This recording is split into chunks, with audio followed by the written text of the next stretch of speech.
ఫిలిప్పీన్స్కు మన తెలంగాణ బియ్యం. కాకినాడ నుంచి తొలి సరుకు రవాణా. తెలంగాణ బియ్యానికి అంతర్జాతీయ గుర్తింపు దక్కింది. విదేశాల్లో తెలంగాణ బియ్యానికి భారీ డిమాండ్ ఏర్పడింది. ఈ మేరకు ఫిలిప్పీన్స్ దేశానికి 8 లక్షల టన్నుల బియ్యం ఎగుమతి చేసేందుకు గతంలో ఒప్పందం కుదిరిన విషయం తెలిసిందే. ఇందులో భాగంగా తొలి విడతలో 12,500 టన్నుల బియ్యం ఎగుమతి చేసే నౌకను కాకినాడ పోర్టులో రాష్ట్ర పౌర సరఫరాల శాఖ మంత్రి ఉత్తమ్ కుమార్ రెడ్డి జెండా ఊపి ప్రారంభించారు.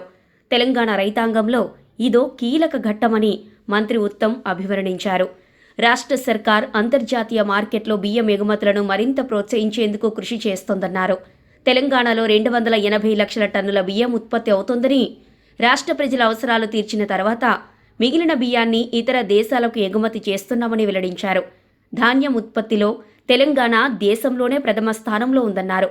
అందుకు ఇక్కడి మట్టి, వాతావరణ పరిస్థితులే కారణమని తెలిపారు.